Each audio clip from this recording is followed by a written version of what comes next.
Good evening. My name is Michael Jabri Pickett, and I am the Newsroom Editor-in-Chief at the Qatar Foundation. Welcome to the Qatar National Library and to the Education City Speaker Series. Tonight, on the eve of National Sport Day, we are hosting a very special guest. For those of you who are joining us for the first time, the EC Speaker Series is designed to present men and women to the local community to discuss issues of global significance. The goal is to spread awareness and to educate. What we have done since the Speaker Series was introduced is sit with thought leaders from around the world who are visiting Qatar. We give them a platform to address the challenges they and the world face. We provide the community with a chance to listen and to engage. Tonight, the EC Speaker Series is hosting a Qatari gentleman who is a prominent figure on the world's sports stage. I am a big believer in the strength and importance of local content and the role Qatari men and women must play as we tell the world the story of Qatar. Sitting with us this evening is a gentleman who leads the organization responsible for the establishment of the infrastructure and stadiums, including our own EC Stadium, that will host the FIFA World Cup 2022. This government body is responsible for organizing not just the first World Cup in the GCC, but the first in the Middle East. Qatar, a country of fewer than 3 million people, has brought the world's biggest sporting event to a region of more than 400 million people. Our guest this evening has been part of the journey from the beginning. So, with no further ado, please join me in welcoming the Secretary General of the Supreme Committee for Delivery and Legacy, His Excellency Hassan Al-Thawadi. Thank you very much.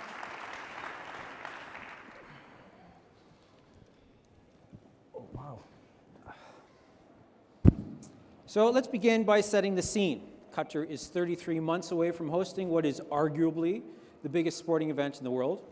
We've already seen so much work and transformation across the country. Where do our preparations for the tournament stand, and what else will we see happen between now and the end of this year? All right. Well, I think it's important to point out, the journey, and maybe just to put some context in the vision that we had when we bid, right? Because there's a lot of misconceptions in certain areas. When we first bid, we were cognizant of the fact that this can be a transformative event that can provide grand opportunities for the nation, generally speaking, in terms of supporting its infrastructure and urban development plans. So accordingly, we worked with our stakeholders to ensure that the overall urban development plans of the nation fits in with the World Cup requirements and vice versa, without imposing unnecessary requirements of World Cup preparations on the country. So every penny that goes in developing the country is actually a penny spent in the development of the nation beyond 2022. So accordingly, today we're actually seeing the fruits of the labor. And funnily enough, it's 2019 and 2020 where we're actually seeing the results of all the efforts that we've put in coming into fruition. So in terms of infrastructure, if we're looking at, for example, the metro system, which was probably one of the biggest investments that happened in the public transportation side, today the metro system is up and running. By the end of this year, it'll be fully operational. In terms of expressways, according to schedule, by the end of this year, all the major expressways will be up and running, will be available to being utilized. So the construction on the roads is going to be gone? Never. We've got a 2030 vision, my friends, so there's a lot going on over there.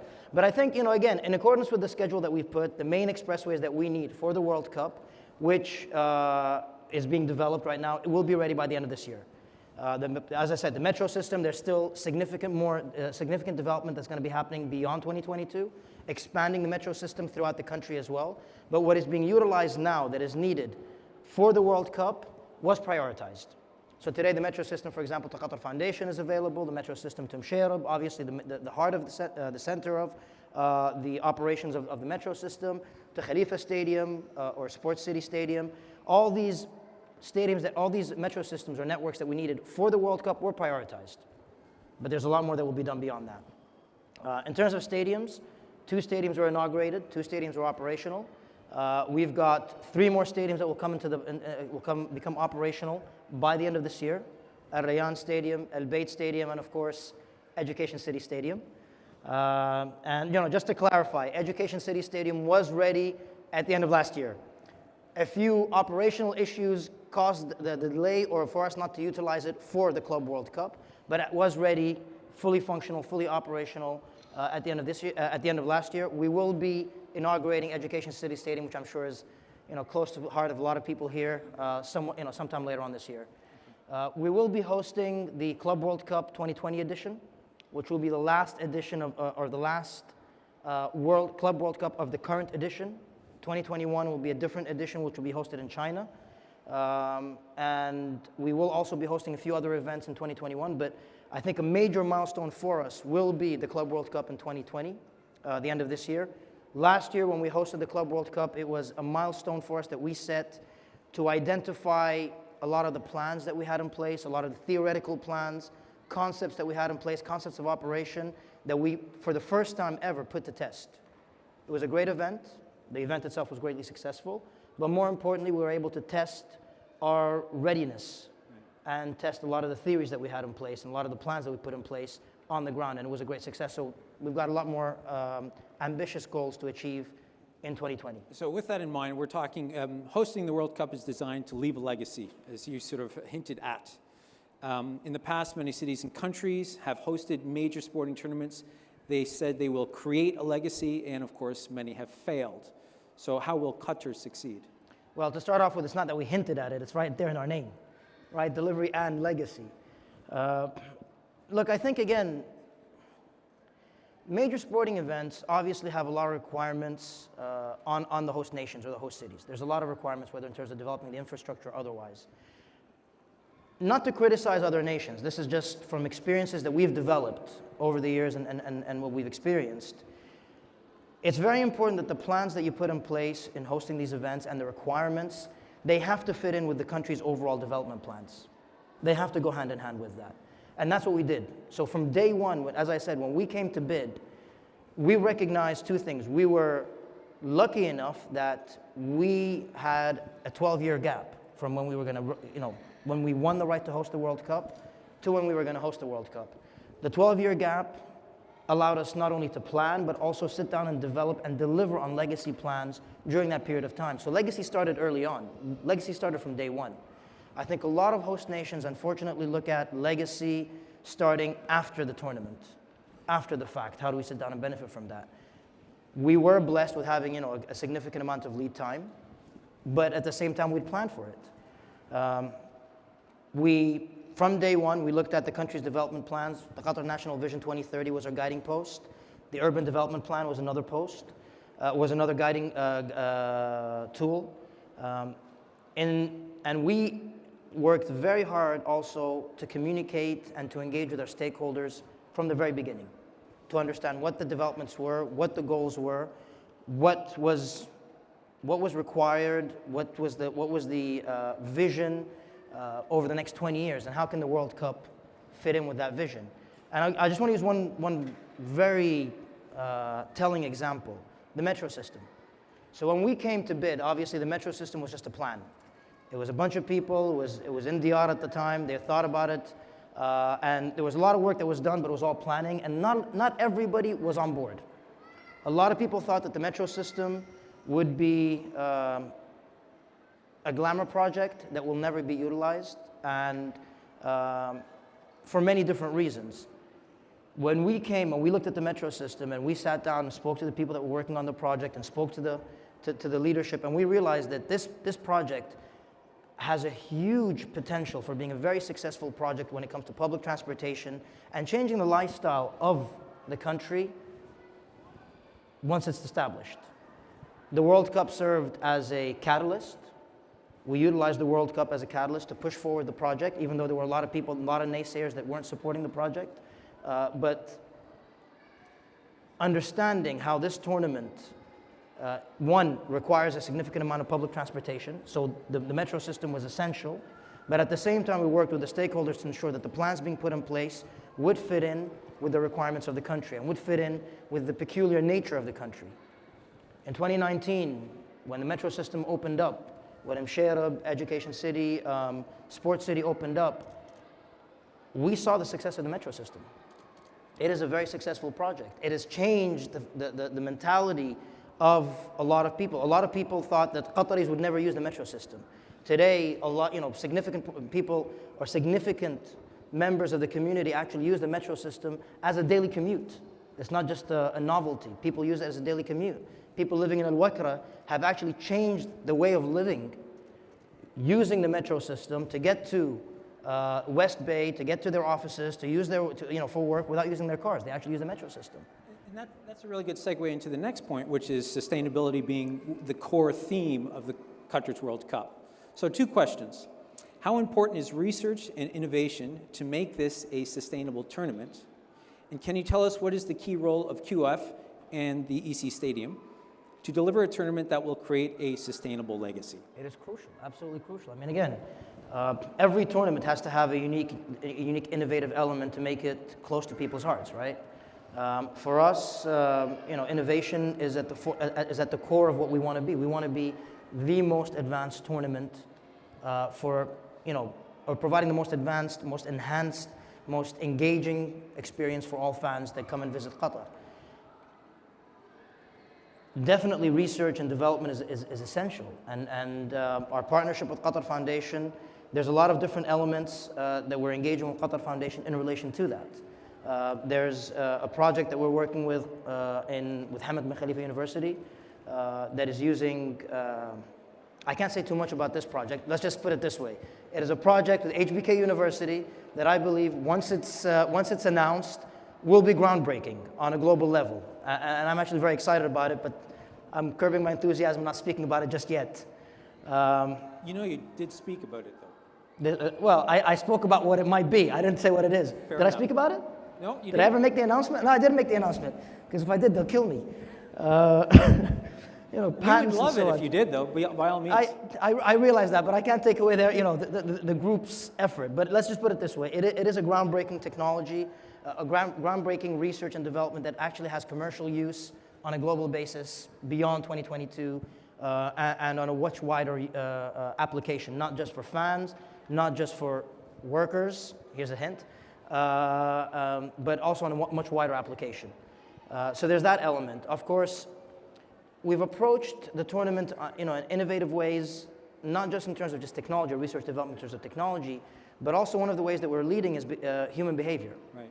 So we've developed B4 Development, which is a behavioral insight unit, the first in the Middle East, utilizing experiments and so on to kind of not necessarily, influence people's behavior. Look at ways of where you can actually influence people's behavior in a positive way.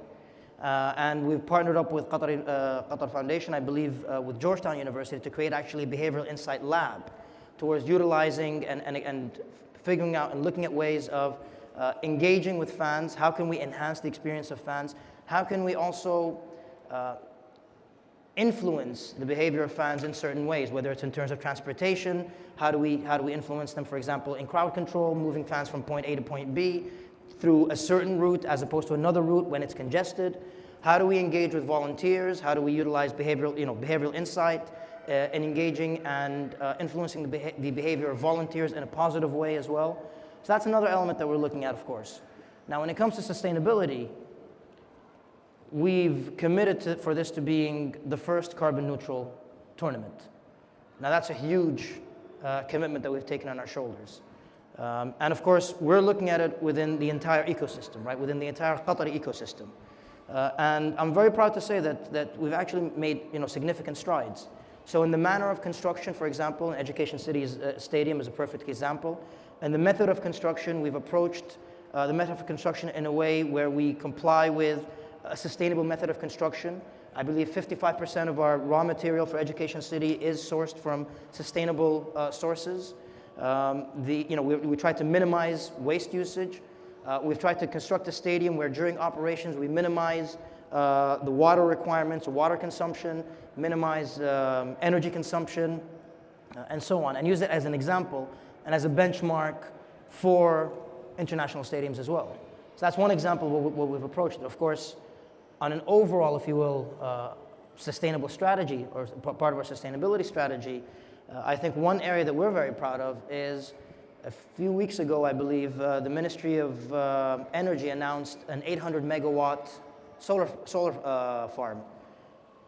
That was as a direct result of a commitment that we made during the bid, which was of a 150 megawatt solar farm that we believed will also contribute to offsetting some of the carbon footprint. Right. Now, of course, as Qatar always does, we kind of went beyond that. We committed to 150.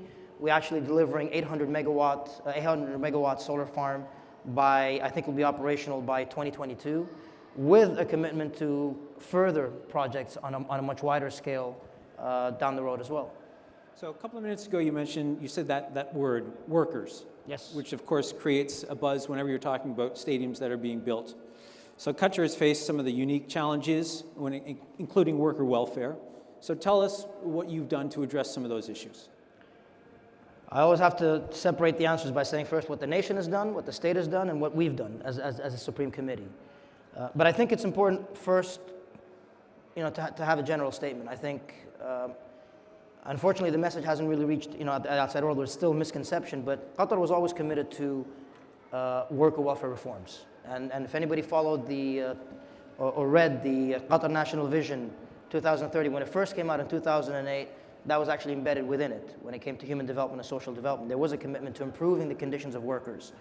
As we recognize and as we realize, the World Cup was a catalyst that allowed for a significant amount of reforms to happen in a sustainable manner. And we were always very careful, and we were very vocal, especially with a lot of the critics that came from the outside, that the change that has to come when it came to worker welfare reform has to be done in a manner that is sustainable, that lasts beyond 2022, and in a manner that it's not the plat du jour. It's not something that is there today because there's a criticism and then it moves away. It's something that we're committed to as part of our beliefs and as part of our values. So the state has made significant strides in significant areas. One of them, of course, is the kafala system, which is gradually being abolished, if not completely abolished now. There's the minimum wage that has been set, and now there's a readjustment, a reassessment of the actual standard of the minimum wage. One area to point out for those that might not know, I think Qatar is the first state in the region at least that is actually establishing a universal minimum wage. Just to put some context around that, most other nations actually have minimum wages based on nationalities that sending nations have negotiated with the host countries or the receiving nations. So people for different nationalities actually have different minimum wages. The state of Qatar has actually established a universal minimum wage for all workers in the state of Qatar. There's, of course, worker welfare forums where workers have representation within a safe environment that they can raise their concerns in certain companies and so on. These are all steps that the state has done, or the government has done. What we've done within the Supreme Committee and the role that we always saw ourselves as playing is we saw ourselves as being more or less a laboratory, right? A laboratory. We create examples, we see what is successful, we see what works, we engage with contractors, we engage with communities, with the local community, and we see what actually works in relation to worker welfare. Based on that, we then engage with the stakeholder, with our main stakeholder, which is the ministry and the government, to push forward some of these initiatives on a nationwide basis. So it's something that is true and tested, that can then be rolled out for the nation with minimal impact and minimal effect. So for example, the worker welfare forums that we talked about.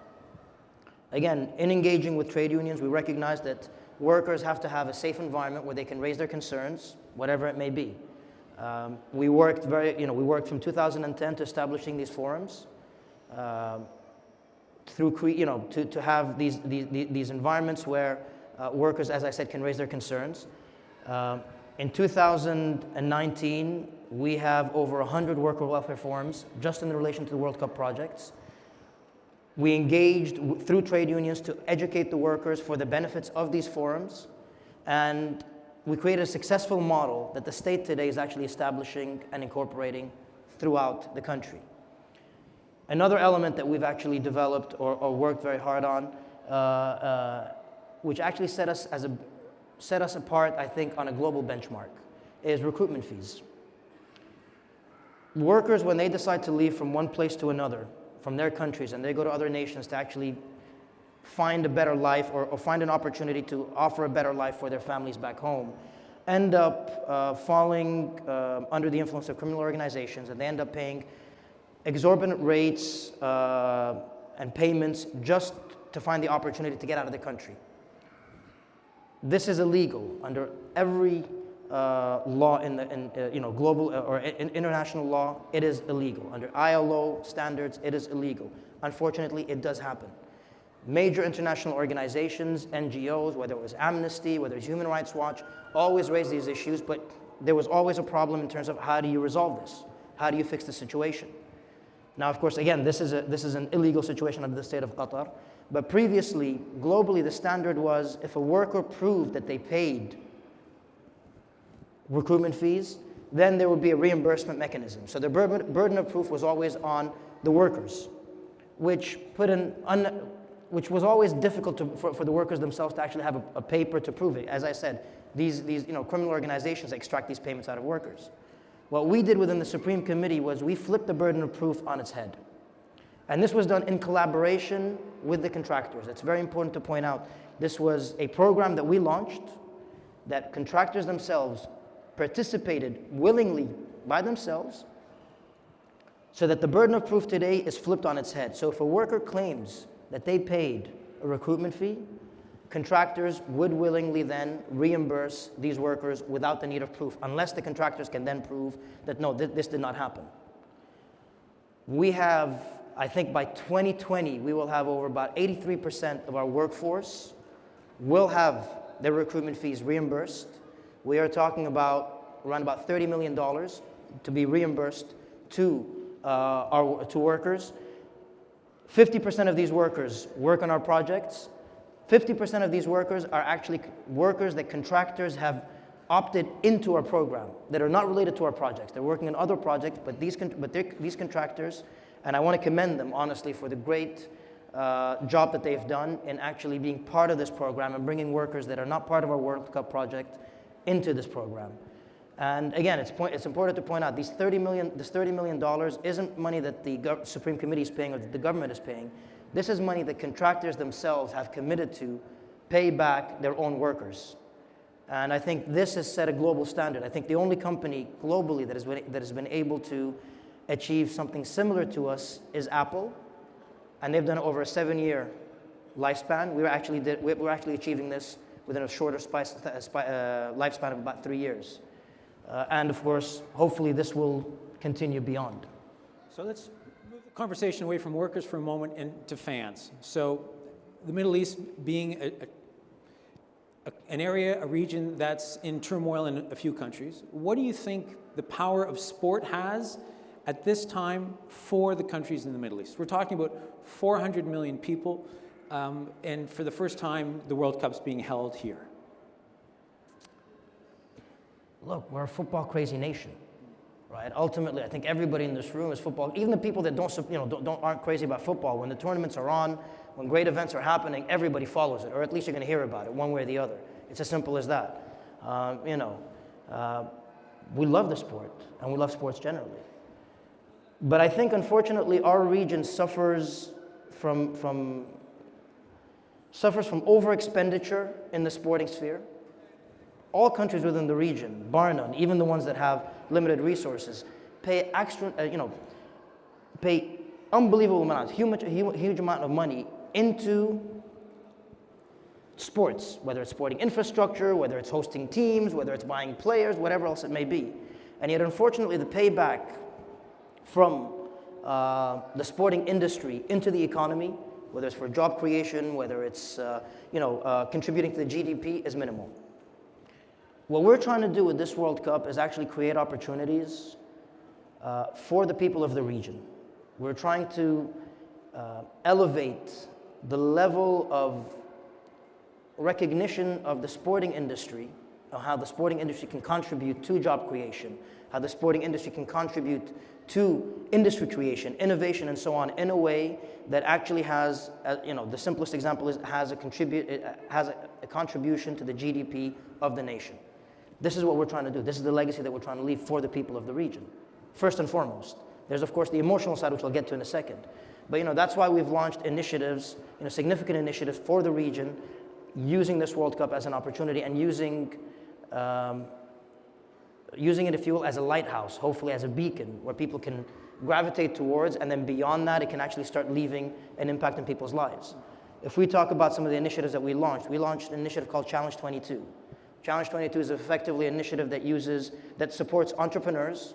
We offer opportunities for entrepreneurs within the region, small and medium companies, to come up with their products, come up with their services. We'll try to utilize them within our procurement services, or procurement in the World Cup projects. We'll try to promote them. We'll try to provide them some financial support and some mentoring so that hopefully by the end of the tournament will serve as a platform that will launch them into regional markets and hopefully maybe even global markets. That again has a multiplier effect within their local communities, within their national communities as well. We've launched an initiative called Jasur Institute that upskills the development of people who work and contribute to the sporting industry and hospitality industry. I think we need to raise the level of people who work in the sporting industry. We need to raise the level of people who work in the hospitality industry to such a level that they can actually then start, hopefully, it serves as a seed that people can grow around and can contribute towards, their own hosting of major events, their own multiplier effects of hosting major events. But what also Jasur offers is something that is slightly unique as well. It offers the opportunity to develop a regional network. So the idea is out of Jasur, somebody in Tunisia, for example, who participated in Jasur, created a network, can actually if they face a problem, they can pick up the phone and call somebody in Jordan, call somebody in Oman, work together, collaborate together towards fixing a problem that's actually in Tunisia. They can serve as a benefit to somebody in Oman. They can then serve as an inspiration for a business or a concept of a business that starts off in Jordan and can actually launch out throughout the region. And again, I know this sounds overly optimistic, right? It sounds, like we're actually trying to create. Somebody actually said it's more optimistic than the Marshall Plan that was established, and I know it is. But this is a once-in-a-lifetime opportunity for us. This tournament is a once-in-a-lifetime opportunity. It's not just a football tournament for 28 days. It's not just, and a big part of it is for the world to come, to see us, to see who we are, to build bridges between nations, build bridges on a human level, on a person-to-person level, break down stereotypes. That is a given. That is a transformational power of sports that we all recognize. But I think a much more important part of sports, much more tangible part of a sporting event is this ambitious goals that we set up for ourselves that has to contribute, that's a 30,000-mile kind of plan that then has to touch on the granular. It has to touch individuals. It has to touch people.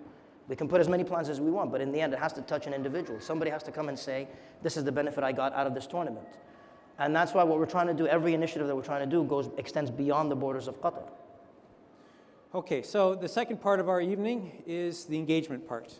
So this is what we'll do, if everybody will cooperate. 30 minutes, question and answer period. We ask that your question, when you have a question, please stand, and one of the ushers will bring a microphone to you. Identify yourself. I beg of you, please, ask one question and don't ramble.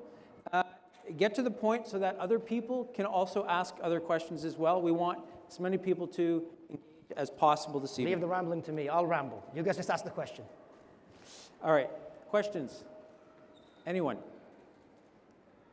Yeah, people up there. In the front row here? The lady in the front row? Well, there's people in the back. There's ladies in the... Okay, all right.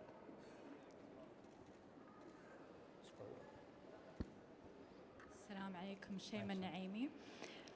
Your Excellency, the 2022 World Cup has served as a North Star for this nation in that it's really mobilized the country and its people to work together to deliver the first World Cup of the region. And many young Qataris will say that this is the best thing to happen because of the media scrutiny, warranted and unwarranted, that comes with hosting a FIFA tournament. It has shed light on contentious issues like human rights and freedom of speech, and as a result, and it's prompted Qatar to reflect and really like open up the debate. And as a result of the scrutiny, you've seen immense changes with the ILO, Human Rights Watch, inviting even Sky Sports to Qatar, like ahead of the Club World Cup. And hitherto December 2010, this was unheard of. So my question is, in your opinion, post-2022, how can we as a community guarantee that we will continue to reflect and improve at this pace? What would be our North Star going forward? Thank you. I disagree with the fact that before 2010, that was unheard of. And I'll tell you why. Because you're actually sitting in a place right now which showcases that, right? I mean, Qatar Foundation in itself is a perfect example of an ambitious, courageous decision by a leadership, unheard of previously. I mean, most of the other universities that were there were, universities that came that had their own, that had their, let's say, agenda set and curtailed. Qatar Foundation is an environment where it's, regardless, and I know there's a lot of conversations that are had back and forth, but it's its own unique ecosystem, right? That's one example of where decisions were made that were not common before, that continued, that were pushed through. There was some resistance to some of the decisions, and nevertheless the decision went ahead. And you have Qatar Foundation today, and you have every one of you people that is an example of where you personally are a North Star. The World Cup, again, was a decision that was taken by the leadership, recognizing the goals that we wanted to achieve and how the World Cup is a vehicle towards that. The World Cup is a North Star to a certain extent to achieving the overall goals and a destination, right? The destination was already there in place. I'm very proud to be part of this journey of achieving Qatar's ambitions. And Qatar's always, and I have to say this, and fair enough, people will say, you're Qatari, you say that, but it's true. I believe it, I genuinely believe it. There was always a courageous attempt at moving forward and developing and evolving. That's something that's within the DNA of Qatar, since 1995, effectively, onwards. And that's why I think there will be another North Star that will come. There will be other elements that will come, other areas, other vehicles that will come. Qatar Foundation was one vehicle. The World Cup served as purely a vehicle to achieving the country's ambitious goals. After 2022, hopefully the legacy that the World Cup will leave, the civic engagement, the civic discourse that has happened since 2010 onwards, that Qatar Foundation served as a beacon for, and as an incubator for a lot of these discussions, it will continue. Again, it's important to point out we are a vehicle to achieving an overall goal. 2022 will be a milestone, but it's not the end of the story. And it can never, ever be the end of the story. And we never envisioned ourselves to be in the end of the story. We're just part of it. We're just one chapter. And it's I think, again, as I said, it's you look at the past and you get inspiration by the past. You look at the present and you start developing for the future. And that's exactly what you're doing over here. Gentleman at the back with his arm up. Salman Najjar. Could you stand up, please? Yes. Thank you. Speak a little louder. تمام هيك؟ أعلى شوي. سلمان النجار. Perfect. التلفزيون العربي. I will ask by Arabic, please. Please. في الحقيقة هو موضوعين. الموضوع الأول موضوع يتعلق بتفاعل المجتمع القطري تحديداً. هذا اسمه مونديال العرب.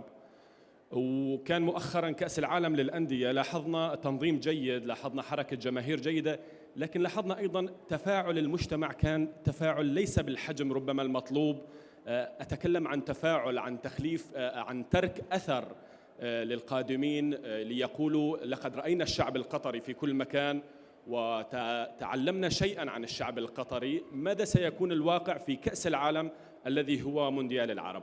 المسألة الثانية الأستاذ حسن، لا شك أنه الأزمة الخليجية هي أزمة مستمرة، وبالتالي ربما تطرح موضوع الأمن كأحد أهم المسائل التي ينبغي التركيز عليها، وخصوصاً ثمة أصوات تتكلم عن أن هذا المونديال لن ينظم بهذه الطريقة الفجة ربما بالكلام.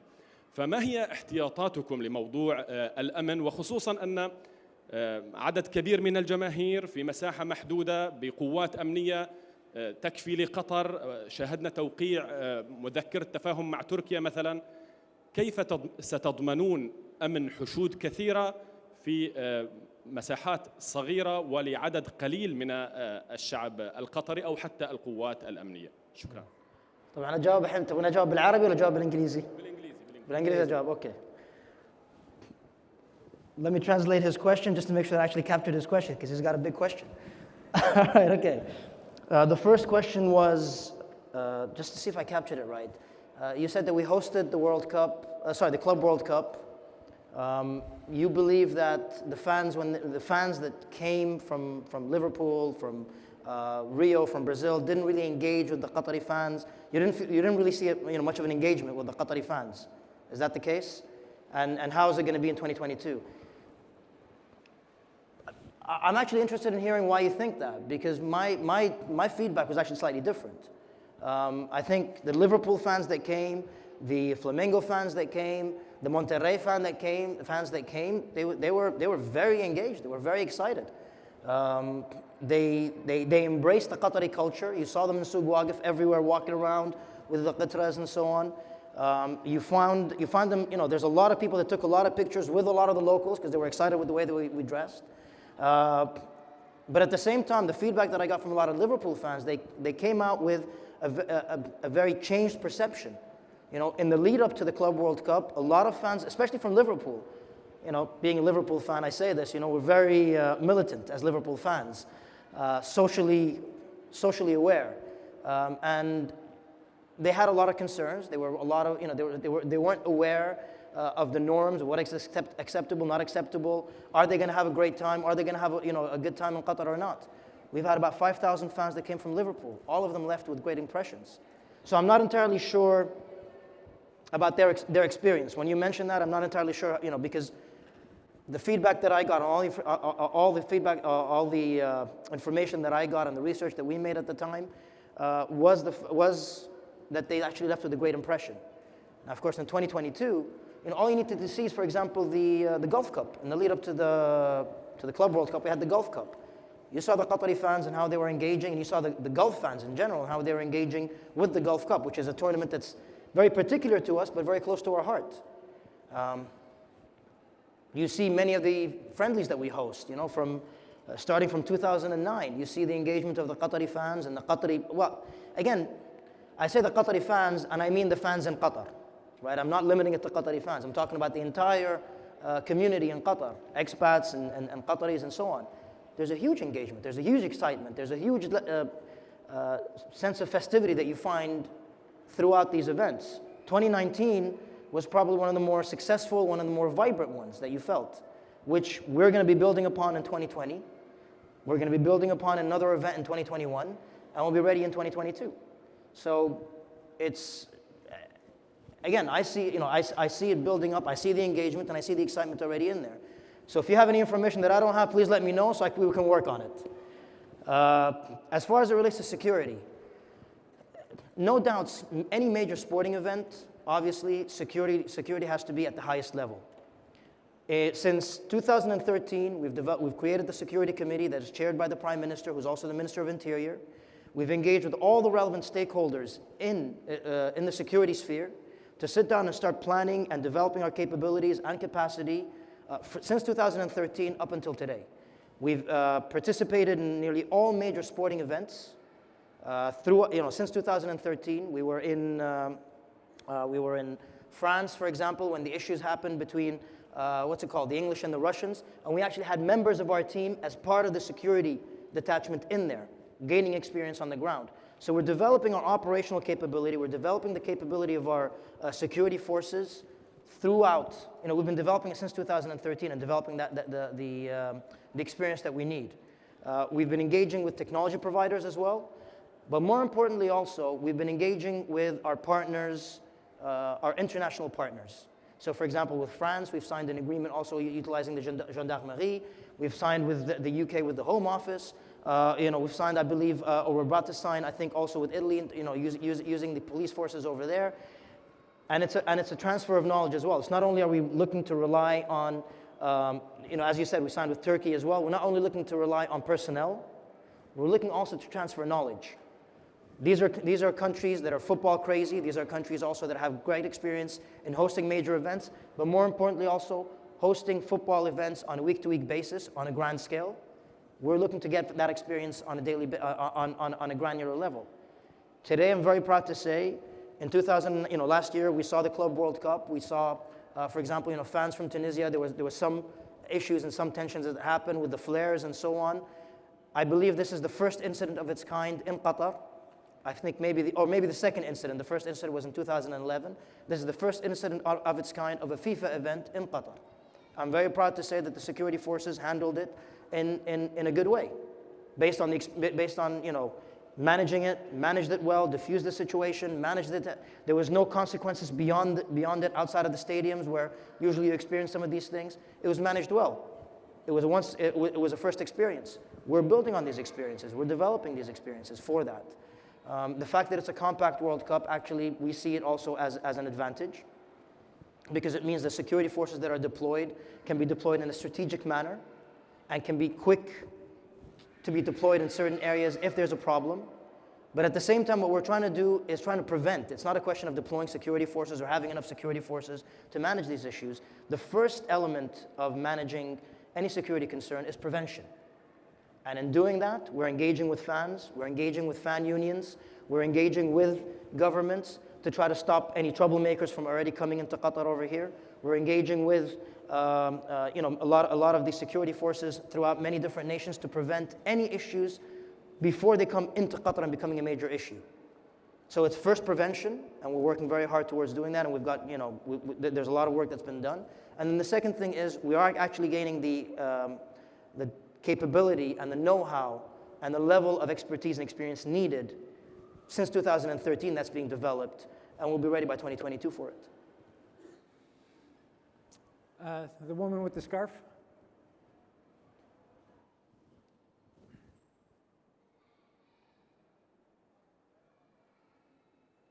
Thank you. Camilla Swart, HBKU Sport and Entertainment Management. As you've shared, the World Cup is a very complex and multifaceted event, and that makes us as sports researchers quite excited because it allows us to contribute knowledge in a different context and contribute globally by the spotlight on mega events in the Middle East.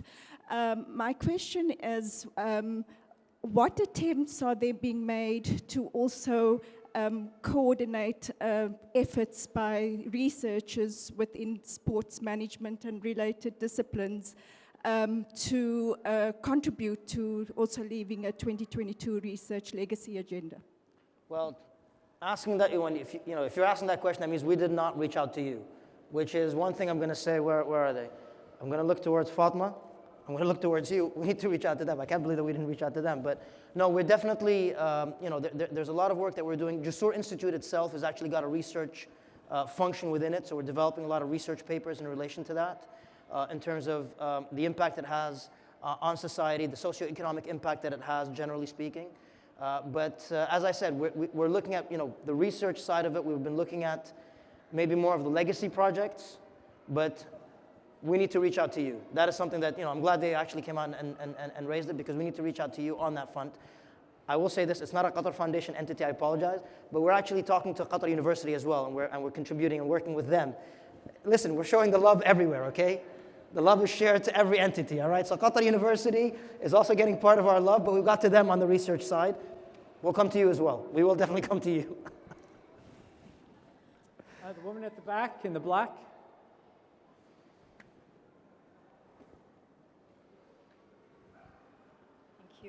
Assalamu alaikum. My name is Roseanne. I'm from Brazil.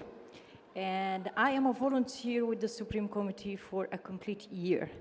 And what I have to say is that, just to complement the question of the gentleman there about the fun zone or the engagement of the supporters from other countries.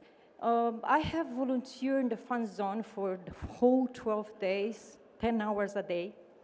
And since I speak Portuguese and I speak Spanish, I have had the honor to be there, engage with these people and hear what they have to say.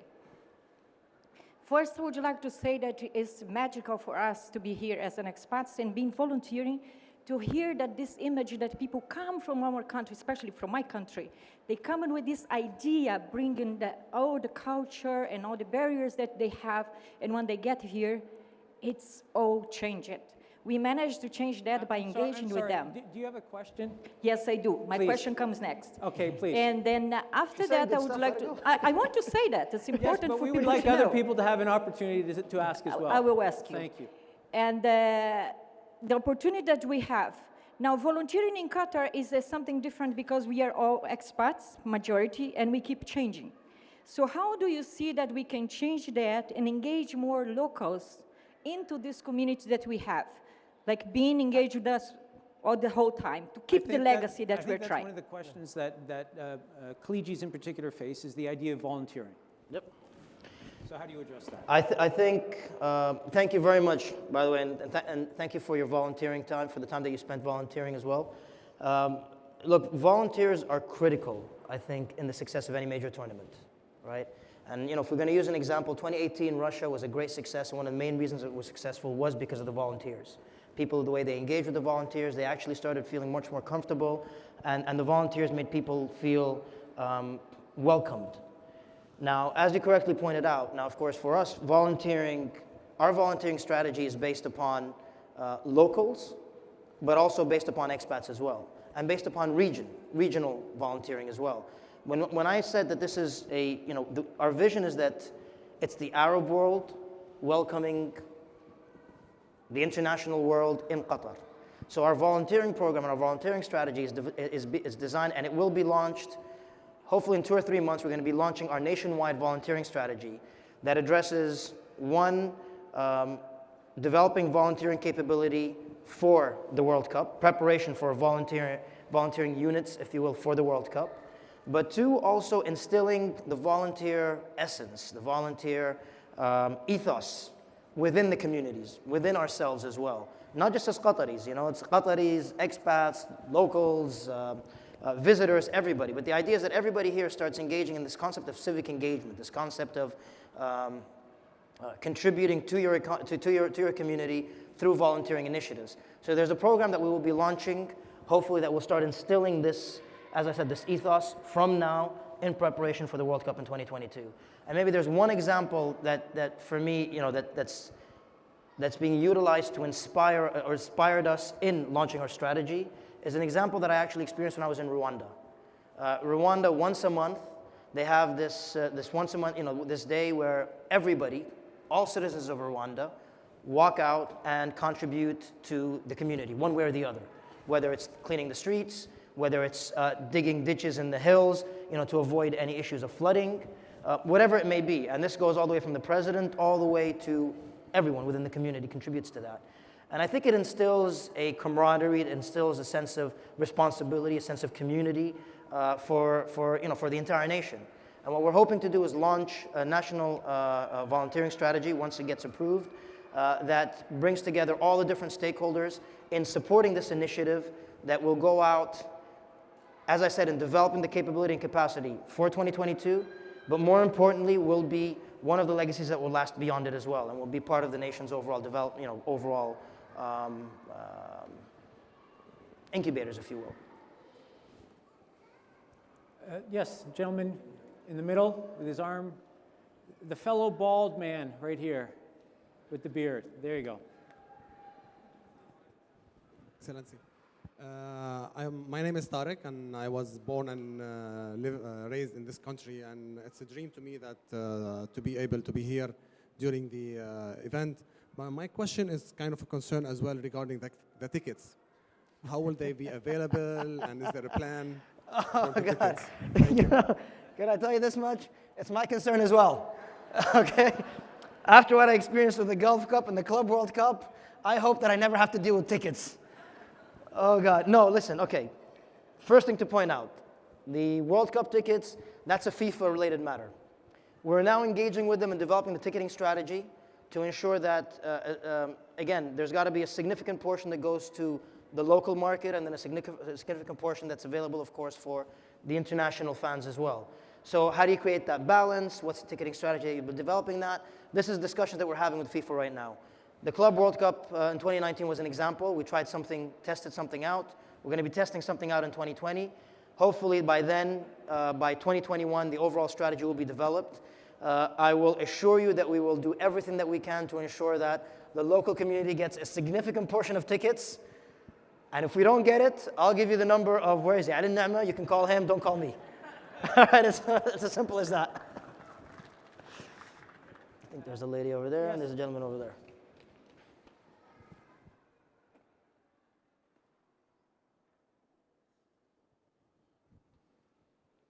Assalamu alaikum, good evening. My name is George Julius Williams. I've been a journalist in Qatar for the past 40 years. And we run a magazine called Health and Safety. This was because what you started, and there were so many international agencies talking about the workers dying on the sites and not knowing the ground realities. I'm so happy that now the criticism itself is dying out. My question to you is that you have a great strategy of putting the onus on the construction companies to prove that recruitment fees were paid. Do you think this will extend to the rest of Qatar in the long run? I think first I need to point out one thing. We say the criticism has died down, and I think we have to be very realistic on this matter. Maybe criticism from international organizations and NGOs has died down because they recognize and they engage with us and they see the progress that's being made. Unfortunately, the perception has not changed. The perception when it comes to worker welfare issues still is negative. The people, the average person still thinks negatively, and we realize that when we engage, for example, with Liverpool and Spirit of Shankly, we went to engage with the supporters. The supporters originally did not, were apprehensive about coming to Qatar and so on because of whatever perceptions that they had. When we engaged with them, we realized that, hold on a second, there's another side to the story. And I think it's important to point this out because we cannot be complacent. I think we still need to continue. One, the progress that needs to happen on worker welfare should not be limited to the World Cup. It should not be subject to the World Cup. This is something that we subscribe to as a result of our values, our inherent values that we have, and it continues beyond it. But I think also we shouldn't be complacent in delivering the message and showcasing the work that we've done, and in identifying maybe the mistakes that we've fallen into and how do we avoid these mistakes in the future. And communicating it. It's very important to communicate that because, as I said, people still don't have that perception that things are moving in the right direction, unfortunately. In relation to the recruitment fees, look, like I said, every project that we've done, everything that we've done on worker welfare within the Supreme Committee, we did it in collaboration with the contractors. Improving accommodation standards, we did it with our contractors. Developing worker welfare standards, whether it was health and safety, whether it was repatriation requirements overall. We first communicated that in our tenders to ensure that tenderers and contractors can price it in their contracts. And then after that, when they priced it in, then we engaged with them and then we imposed our requirements on them. Even when it came to enforcement, we engaged with them and we communicated with them and found out contractors that were willing to apply our standards but had issues and couldn't do it, we gave them support and we were a bit more complacent with them and allowed them to deliver on their standards to bring them on board. The ones that we felt weren't genuine, did not really want to develop and improve their standards, these are the ones that we actually either banned them for a while or imposed penalties or so on and so forth. We were able to do that because we have a very limited number of contractors, and it's easy to implement these standards and easy to enforce them because in the end the numbers are finite. And that's an important point to point out. That's why we said we look at ourselves as an experiment, we see what works, and then we engage with the government to pass it on nationwide. Because the minute you start imposing things without testing it out on a nationwide basis, the consequences are extensive and significant. And then the consequences, if they're not well thought out and they're not managed properly, can have a significant and huge impact, potentially also on the people that it's meant to benefit the most, which is workers themselves. So when it comes to recruitment fees, this has worked fantastic and it's great and it's an example that we're very proud of. How do we apply it nationwide? This is something that we're looking at. But we have to think very carefully about applying it. How do we manage it? How do we start incorporating it gradually? And how do we start seeing the benefits cascading to other people as well? Again, we have to choose the priorities. We have to choose what is right. We have to choose when it needs to be done. And we have to also recognize, when you look at it on a nationwide basis, that there's an extensive impact that it has on the country that you have to be very careful about and manage it very well. And we're working very hard with the government, of course, with the contractors as well, to try to identify these issues that can be used as that were successful examples from our side that can then be passed on to the country on a nationwide basis. Inshallah. I think we have time for one more question. There's a lady over there that I recognize, the hand over there. Yes, over here. There's first somebody row. over there, and then we can ignore the person over here. His questions are going to be hard. Thank you. My name is Aysun Özen. I'm a football fan from Turkey. So when it comes to delivering this cup, I see there is infrastructure element which is on the way and which is magnificent indeed. And there is also the operations side. It calls for a huge operational capability to cater for the needs of the visitors, the journalists, the residents, from food and beverages to healthcare to emergency preparedness. Everything comes with the same package, and making sure that residents' life is not disrupted during the COP. So I assume technology has a lot to do in those preparations. Can you tell a bit how technology will facilitate smooth delivery of the operations? Thank you. Absolutely. I think you correctly pointed out, of course, the overall operations, and we moved on to the operational stage about a year and a half ago. So we've been sitting down planning extensively on the operational side in more detail. We've engaged with stakeholders, whether it comes to transportation, logistics, catering, medical services. And with all the plans that we've had, we've been very careful to develop plans for the tournament, but ensuring that the background, everyday functioning of the nation continues. Now, of course, as you said, technology plays a very, very important part of it. One area that we're looking at, and we're engaging with a number of technology companies to look into, is artificial intelligence. Utilizing artificial intelligence when it comes to some of the more complex areas that have many different movements, many different points, that needs to be, there's a significant amount of calculation of the consequences, and how do you manage that very carefully. Logistics is one important part of it. Crowd control and transportation, we're actually looking how can we engage and utilize artificial intelligence to assist us in crowd control management, traffic management, and so on. We're talking about an extensive fleet of buses that we will be using during the tournament itself. We're incorporating, as I said, technology to see how can we manage these extensive fleets. We're looking to utilize behavioral insight, but through that, can we, for example, develop gamification opportunities that can actually incentivize fans to go from, instead of point A to point B, directly, can we engage them to take a longer route just to ease the pressure at a certain junction if we need to. These are things that we're actually exploring with a number of companies today. Obviously, managing the logistics of the catering system itself, the requirements, ordering the requirements when you need it, within the certain fan zones, certain official areas, that all needs to be assessed and addressed. Security is a very important part that technology is playing a very important part of it. Whether we're talking about facial recognition, whether we're talking about identifying potential threat situations, how do you manage it? All that stuff is being managed. Technology plays an extensive part of that. But I think also as we're looking at developing a lot of these, of course, enhancing fan experience. Technology plays a fundamental part of it. Now, in 2018, Russia had the fan IDs, which served as an entry point or a replacement for visas for fans that wanted to attend the tournament. We want to take it a step forward. We want to digitize this. We don't only want it to be like a ticket into Qatar, but also potentially be a gateway into Qatar and experiencing Qatar. So that's something that we're looking and engaging with a number of technology companies and experienced companies in enhancing people's experience. But also at the same time, we're on a different function as well. There's another element that we're looking at as well, which is, I think, vital for us to look at right now, which is data protection. As we're engaging with companies, as we're engaging with technology companies in delivering a lot of these areas where it touches on individuals, we're also working with a number of experts looking at ensuring the privacy of the individuals as well.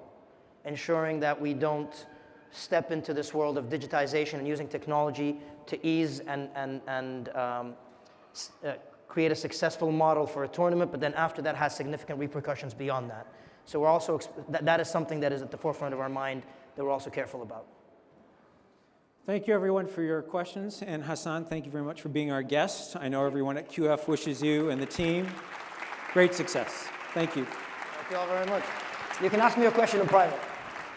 Two final comments, if I may. I'd like to plug my organization.